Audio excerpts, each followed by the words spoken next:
Oui, Mbote, notre cher internaute, Mbote Balandi, tu es chaîne Abimolina Mingi. Super Info TV, Bissika tout besoin, une chaîne d'investigation, une chaîne d'analyse et aussi une chaîne d'information. Bissika tout besoin, la République démocratique du Congo. Balandi Super Info TV na Goma, Balandi Super Info TV na France, na Belgique, Canada, Espagne, partout où il y a chaîne Super Info TV, tu peux bino Mbote, Bissika tout besoin, mais pas aussi na bino. Bolanda 15 minutes de vérité, 15 minutes d'analyse, 15 minutes d'investigation autour de ça, vous allez brancher, connecter. Donc, benga bandeko, benga papa, maman, bufanda, boyoka information bandeko nanga. Donc, bisika tout besoin de vraiment, zoape temps ya ko partager émission, yako yoka yumote. Après avoir koyoka, ozupe au partager. Après avoir koyoka, ozupe au liker. Après avoir koyoka, au commenter. Écoute, avant de commenter, comment on a commenté, je suis Wazalendo 100%, soit je soutiens à 100% le Wazalendo. Donc, pour ça, les bisous bien plutôt continuer, bande de konangai. Yo, tout s'abonner à notre chaîne Super Info TV, tout au abonnez-vous vraiment massivement sur votre chaîne Super Info TV pour rien manquer, il y a investigation, il y a analyse, et il y a pas information. Toujours banana nous, na qu'est-ce qui se passe? Na kati, il y a ville, il y a Sud Kivu, notamment Bukavu, bandeko nangai. Parce que bato bazotu na biso, na minute au matin, midi, soir, bato bazotu na biso, makambo eza ndenge nini, makambo eza ndenge nini, makambo eza ndenge nini. Ki, nani, aza na kati ya Minembwe. On vous informe que Minembwe ezali sous occupation ya ba M23. Mais place oyo biso tozo bunda, tozali pembeni ya Minembwe. Bato batuni ba question, Kalere, Mwenga, Fizi, ezali na maboko ya nani? Awa ya chaîne d'information, il y a bien investigation, puis analyse. Tolobaka te, ba n'importe quoi, tolobaka te et le côté, oh yon a toujours d'information dans côté. Et puis on vous informe que plusieurs militaires ont été neutralisés. Quels militaires? Quels sont ces militaires-là? Oh, ils sont neutralisés. Ils allaient ba militaires, oh il y a M23, na AFC en coalition, na ba soda rwandais. Une guerre intense, bandeko nangai, et salami na tongo ya lelo, entre ba Touraneo, na ba reta bara, boyi ba Touraneo, na ba reta bara, bazali ba rebelle oyo, bazali ko bunda pembeni, bazali ko bunda mopanzi, na ba bunda mopanzi moko, na ba M23. Donc bitumba ya ki tellement makasi, pourquoi? Parce que na kati ya centre de formation, oyo, ya Itembo, na kati ya centre de formation ya Mitembo ezali kuna na kati ya Sud Kivu. Centre de formation na nini, ezali centre de formation oyo bareta ba M23 bazosala ba formation rapide ya ba militaire. Donc bazo former rapide ya ba militaire. Voilà pourquoi lobby na kati ya Sud Kivu, notamment na Itembwe, na Mikenge, na Mwenga, Fizi, Kaere plutôt. Qu'est-ce qui se passe? Ba M23 lobby ba recruter na makasi. Donc ba zoyo ko boto la makasi, ba jeune pour ba adhérer na kati ya mouvement na bango, na centre de formation na bango o basali pour na kozo ba jeune mbala moko. Ba zozo ba jeune na makasi. Soko résister, yeba ki sort na yo ezali liwa. Soit ozala mbala moko oza na ngambu ya ba wazalendo, soit ozala na kati ya village wana te, na kati ya ba territoire to ba localité wana te. Soko ozala jeune na kati ya localité wana, ba oya kozwa yo na makasi pour intégrer mouvement na bango ya ba M23, ya ba M23 ba reta bara ya ba Touraneo.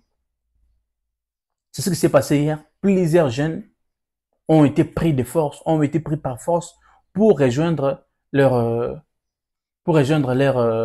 centre de formation. Mais, bonne nouvelle les amis, bonne nouvelle c'est que leur centre de formation, où il a été moué. Où ils avaient information, trop si. Où ils avaient information, trop si, leur centre de formation a été moué. Ils allaient qui mise en poudre. La minute au centre de formation, ils allaient na poudre. Ils allaient poudroyer et pas banane, et pas ba waza. C'est quoi le but de leur centre de formation? But de centre de formation na bango, ils allaient ba former ba jeune mbangu, ba former batu mbangu po baya kokota na kati ya mwenga physique leke baleka donc ba récupérer totalité ya ba territoire wana. Or Fizi mwenga kae wana ezali occupé à 80% parce que batu ni ba question na ba commentaire batu ba bengi biso batu ni biso nani azo contrôler Fizi nani azo contrôler mwenga nani azo contrôler kae pour ba ke ba territoire wana ezali contrôlé à 80% et pas ba wazalendo. Quand on dit à 80%, pourquoi? Parce que il y a certains coins où M23 où AFC bazali na ba coin wana. Na leur but c'est quoi na minute? Leur but ezali koboto la totalité parce qu'ils ne pourront pas avancer pendant que ces territoires là, pendant ces localités là, pendant ces villages là est occupé par nos forces nos forces résistantes à Wazalendo. Donc ils ne peuvent pas avancer. Dans leur but, c'est que pour avancer, mbangu, pas boto la territoire wana, pour pas kota Uvira, bazo Tanganyika. Pour pas kota Uvira, bazo Tanganyika. Mais une bonne information, c'est quoi? Une bonne information, c'est 6 villages, pembeni, ya Minembwe, 6 villages, 6 localités, pembeni, ya Minembwe, na Minichoyo, ezali na maboko, ya ba waza. Donc, bon, là, le boulamoui, pas, bah, je vais récupérer Minembwe. Et puis, tu auras avancé. Mais, le coup, tu as là, et le coup, tu as le bel, et le coup, tu as nyongi sa biso, et zalinini. Et ça, les cas à l'intérieur, le gouvernement, na biso, na ko agir. Pendant que ton moni, biso, moko, ton moni, na bino, ba vidéo, ezali, oyo, ton moni, ba soda rwandais, oyo, ton moni, ba M23, ba zali, ko ba, qui sa effectif na bango.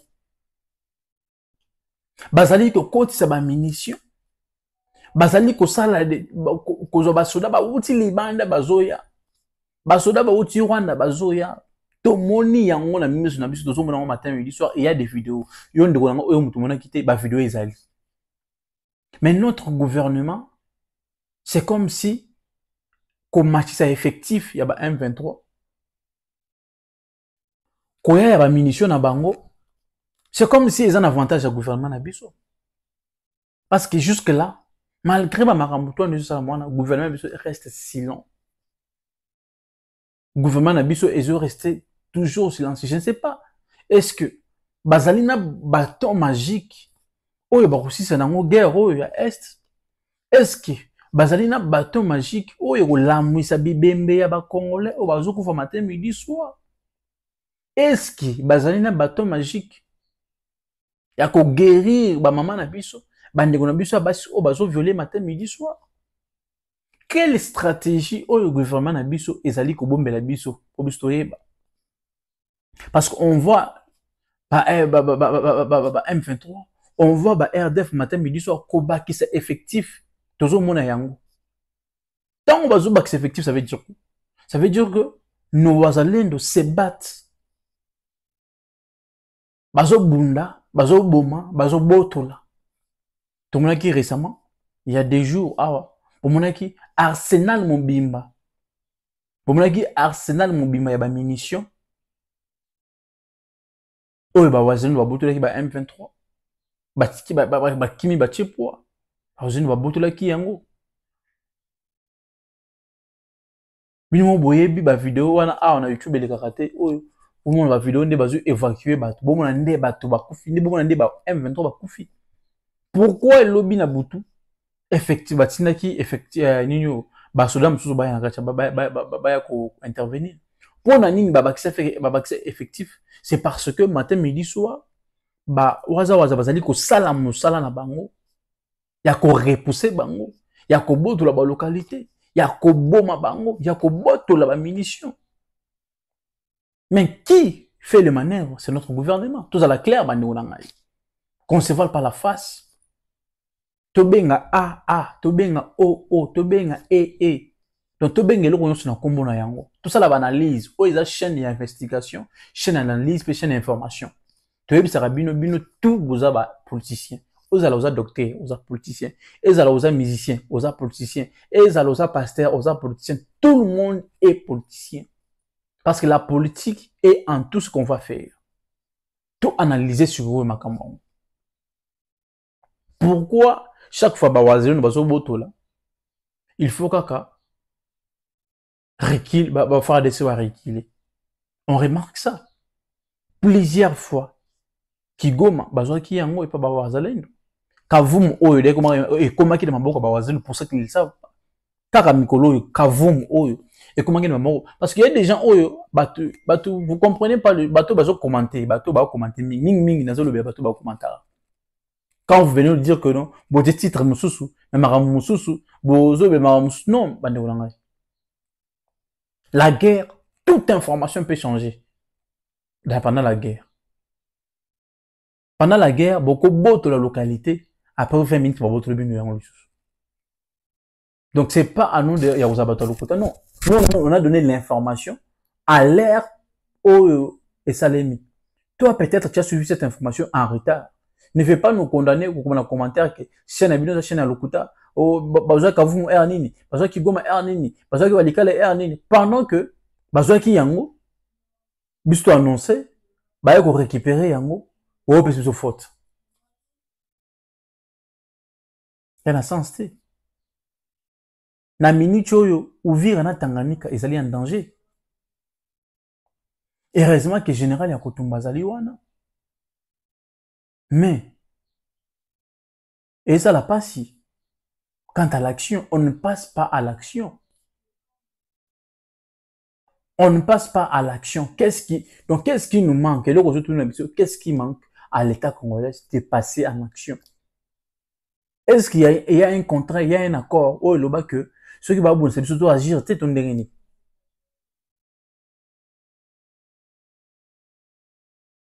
Est-ce qu'il y a un accord? Oh, le bas que non, ceux qui vont bon, c'est surtout ton dernier. Est-ce qu'il y a un accord militaire que vous avez signé? Oh, bon, c'est la unité militaire, on a pas la place, c'est surtout ton dernier. On se pose des questions.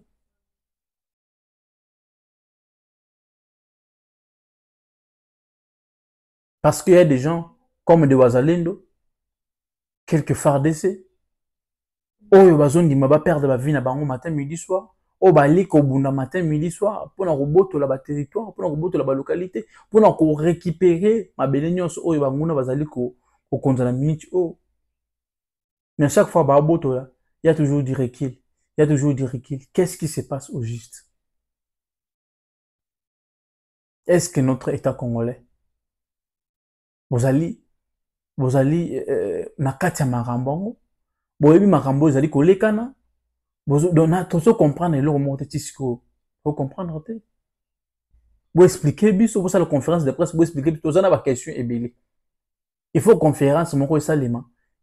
Est-ce République démocratique du Congo? Ça, c'est comme mon idée dans le ça. Il faut mon Konzamboka à répondre présent. Il faut conseiller en matière de guerre base à la présent. Il faut ministre intérieur à la présent. Bisso par Congolais. Toi, tu as une question à reposer bino. Toi, tu as une question à reposer bino. Parce que il y a des choses aux autres les canaux, autres qu'on comprend jusque là. Il y a des choses qui se passent. Il y a guerre, on comprend pas.